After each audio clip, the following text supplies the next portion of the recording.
I wanted to show you in this go-to session an interesting software application that I came across on the internet.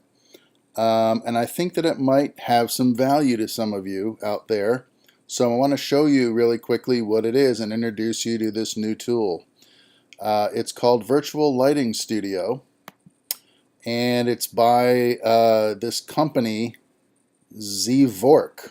Apparently they're a French company. I hope I'm pronouncing that correctly, ZVORK.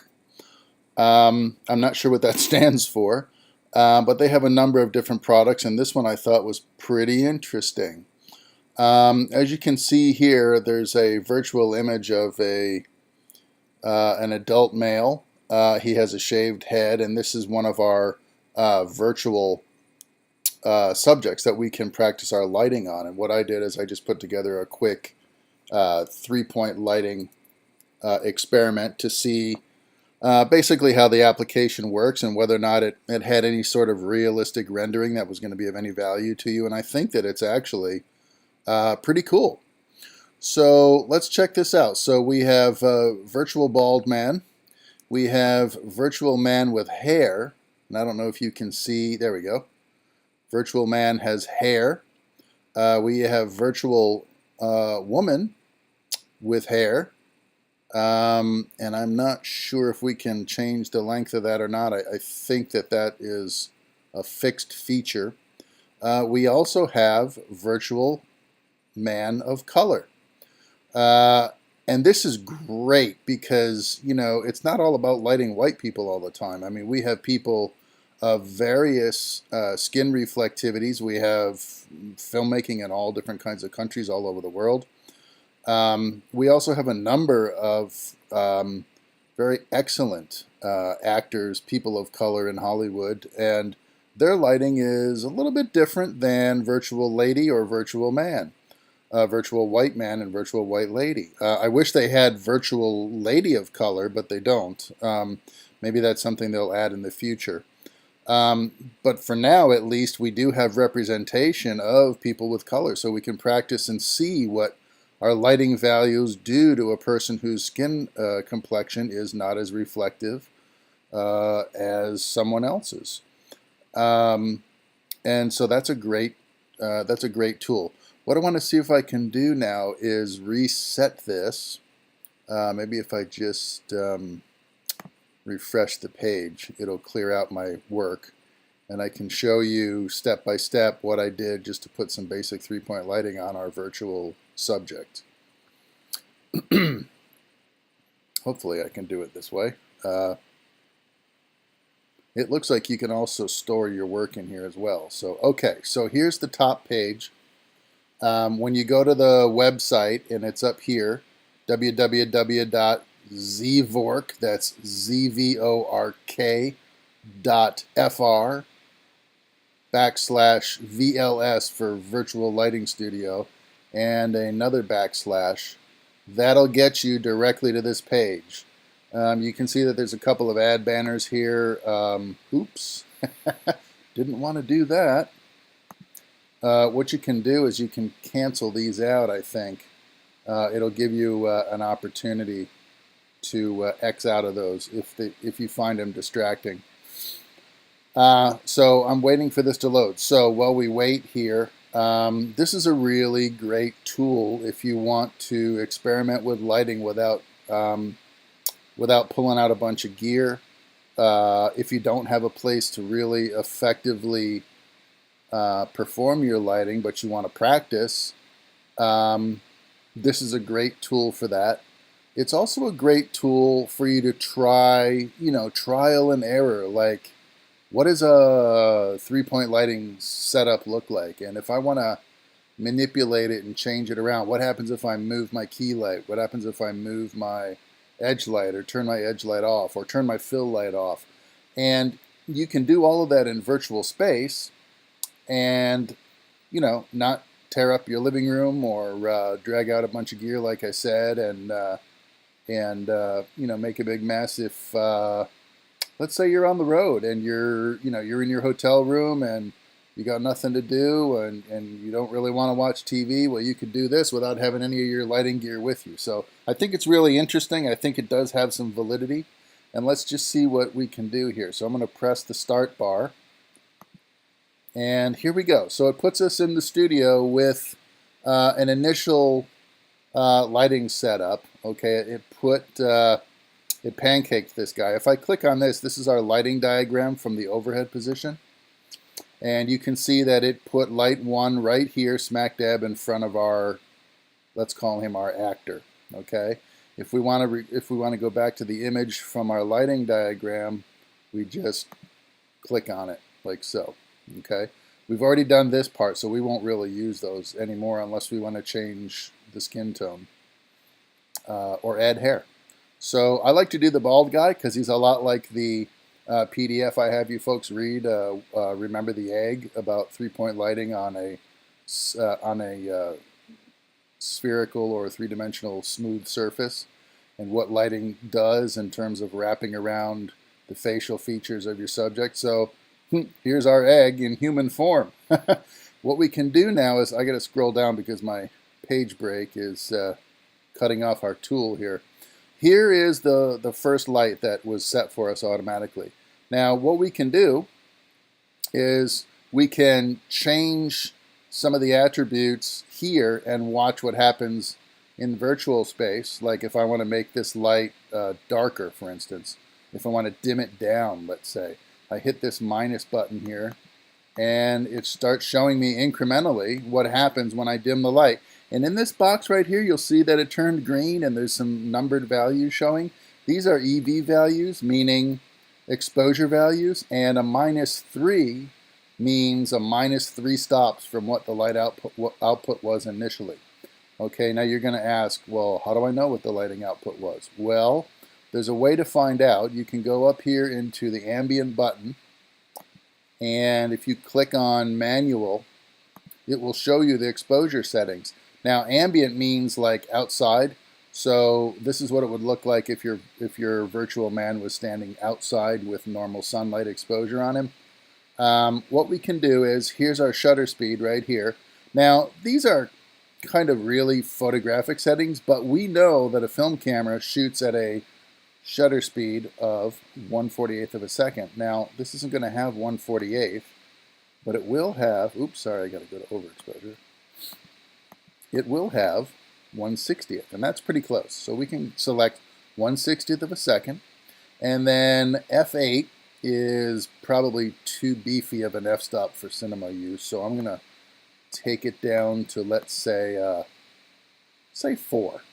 Okay, and then here's 100 ISO, and we know that our camera, none of our cameras really go down to 100 ISO natively. They might go electronically with interpolation, but let's make that a 200 so that we can accommodate cameras like the Blackmagic family.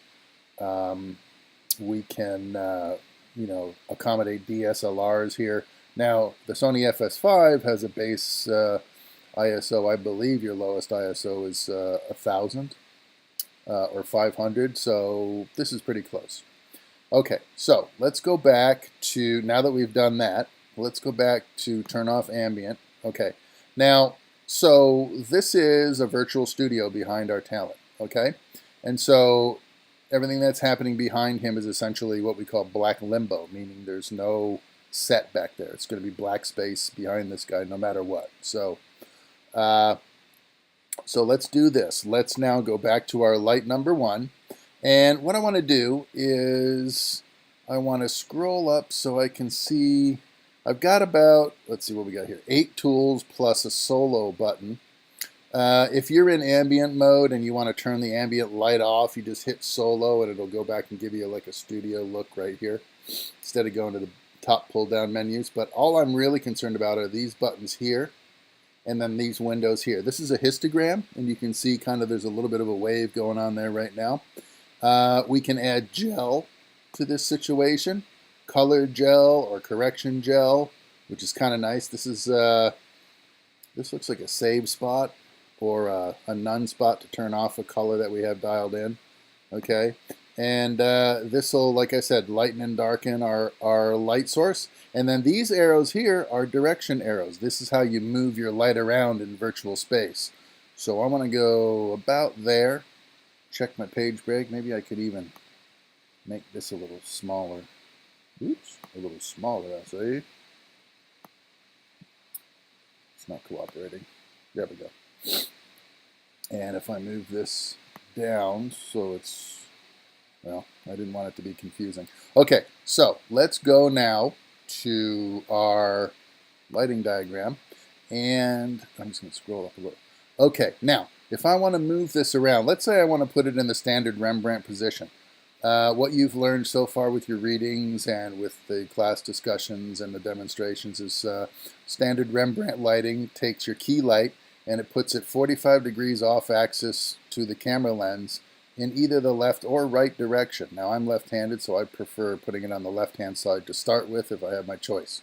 So I'm going to start moving it to the left, and you can see this arrow kind of looks like it's moving in a clockwise sort of direction, and it does actually. Watch what happens. Boom, there's 7 o'clock on the dial, and I can move it further away, and I can take it around a little further. Let's go there. Let's go to about 8 o'clock, and let's raise it up above eye level. Right now we're at eye level, so let's raise it up to, let's try that, see how that goes. And now let's click back to, oh, and we want to restore our brightness to 0, which would be 0 exposure value corrections. So this is basically full power, standard output without increasing the output at all. So 0 EV is our starting place on our light, and let's click back on our head, and this is what that light did. That's pretty cool, guys. What we can do is go down to our EV and let's just darken that a tad, because we're starting to get our skin values blown out a little bit. So let's darken it. There's a half a stop. That looks pretty good for now. Let's go with that. And you know what? I'm not real crazy about a really big Rembrandt triangle on the low side because I don't like the resulting nose shadow. So I want to move that a little bit more. Let's go around a little bit more to the side. Let's go one more click over and see what that looks like. We might have to be, oh, there it is. There we go. Just took a minute to load. All right. I wish we could go in between. Let's just commit to going full half light here, and let's see what that looks like. Full half light.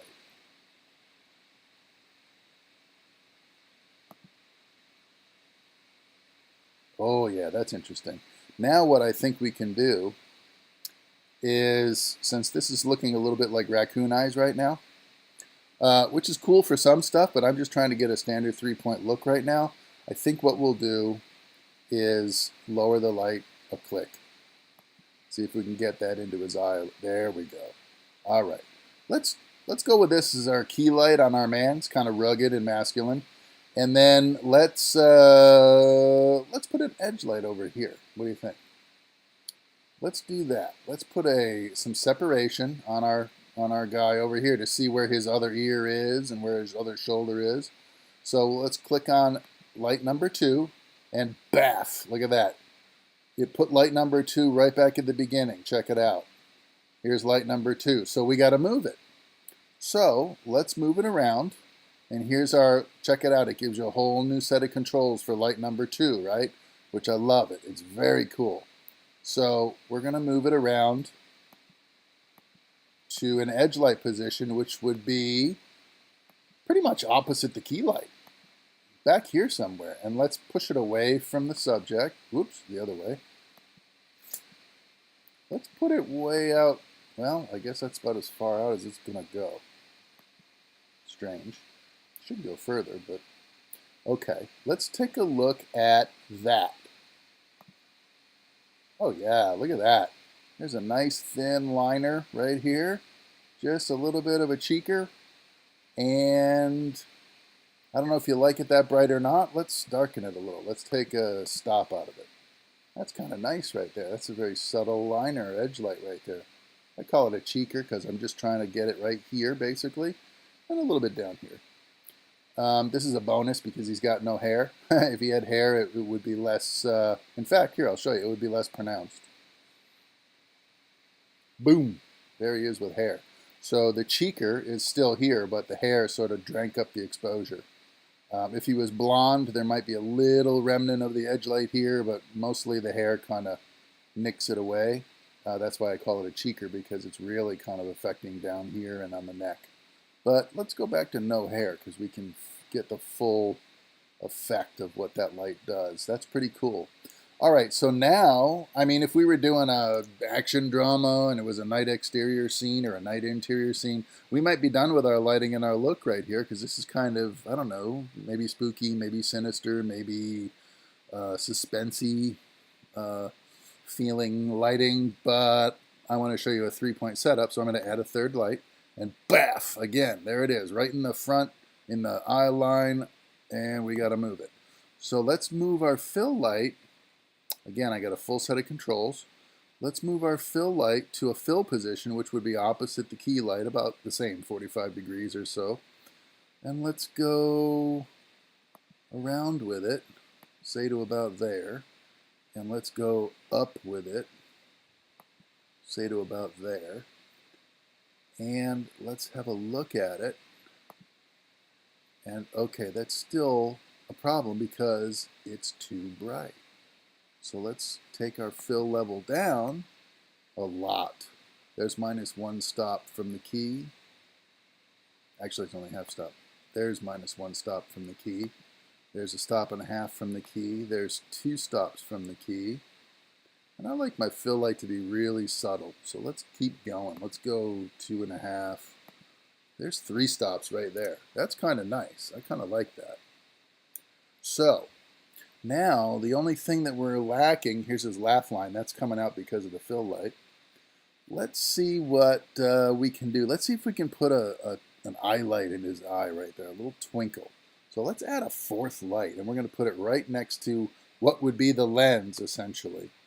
And if the camera, if we're the camera looking at the screen, this is the axis of the lens right here. And so we're going to move this light just a tad to there, and then we're going to go way down with it. So our fill is at -3.5 EV already, so we want to go even further down than that. Let's see how far we can go. 6, can we go 6.5? Let's see. We might have to move that back over. Let's see. Yeah, I guess we can't really put an eye light in there. Let's try going down with it. Let's see if that helps. Nope.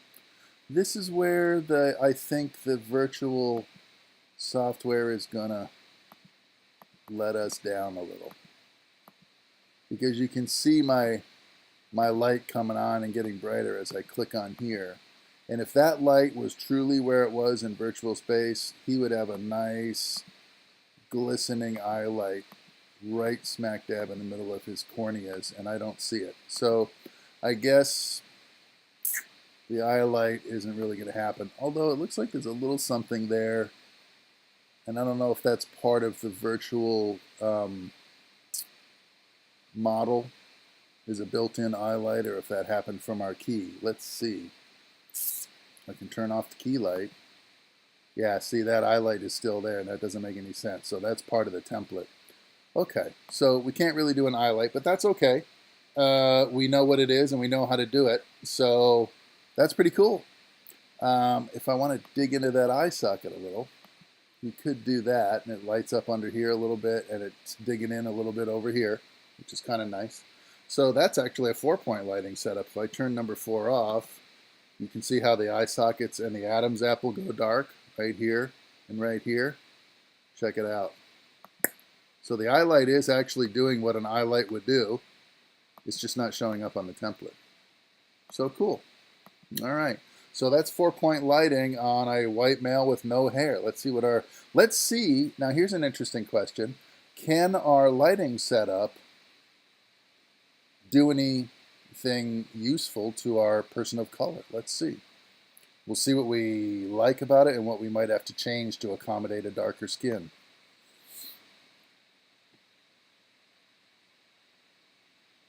Not bad. What I might do is go to my fill light, and I might boost the level on that a little bit. There we go. Maybe there. I don't know. It's up to you, really. You can experiment. This is minus 2.5 EV, which is 2 stops under key. Here's our key over here at minus half stop EV. Yeah, and here's his cheeker. You can see how on the dark hair, the edge light does actually show up a little bit. It's just not real intense like it is down here.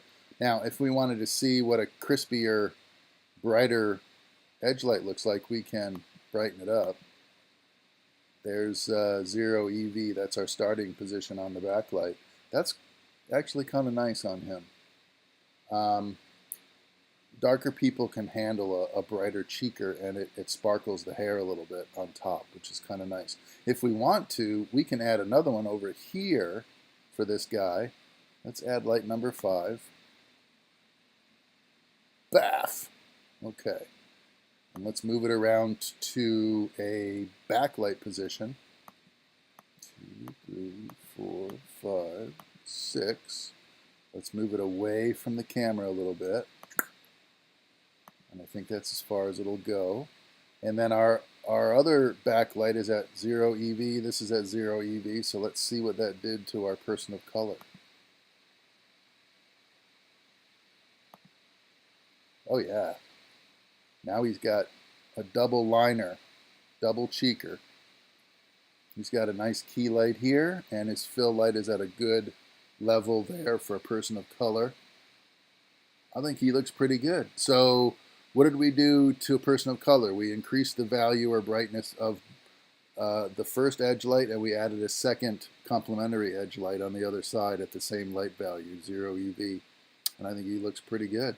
I think this is probably very similar to what we would do to our young woman. Yeah, because she's got the hair.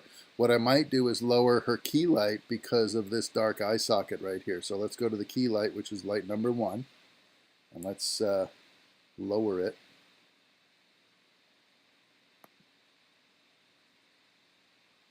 There we go. If we go real low, is that going to work? There we go. Now it starts looking ghoulish because we're below her eye level.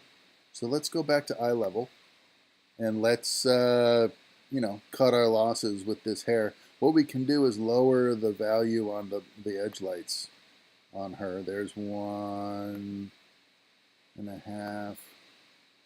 Actually, there's 1 stop below key. Let's do it on both of those. So here's our second edge light. 1, 2, 3. That's 1 stop below key there. Let's see if we keep going. It's 2 stops. I kind of like 2 stops, 2.5 stops. Yeah. Let's do it over here too. That's 2.5 stops under key. Yeah, that's kind of interesting. Maybe a little bit too much fill. I don't know. Let's see. Here's our fill light. Let's go lower with the fill light. Let's take out the eye light for a sec. Okay. That's the other cool thing about this is you can turn stuff off and just work with the 2 lights you're working with. Is this the kind of ratio you want between your key and your fill? I don't know. Let's go down lower and see what happens. It's getting kind of moody. If we turn on our edge light, that's kind of interesting. Turn on our eye light. That's not too bad. Maybe we don't need the second edge light. Maybe we go without it. Which kind of looks like Sandy Bullock in a way. Now we're building something here, like from the net or something. What are some of the other movies that she did? I don't know if this is exactly Hope Float's lighting. I think we'd have to come around a little bit more frontal on her key light. in order for that to happen. Oops, I turned it off. Let's see. Key light number 1 is, yeah, it's pretty side lighty on her. Maybe we need to come around with it. Let's see what that looks like.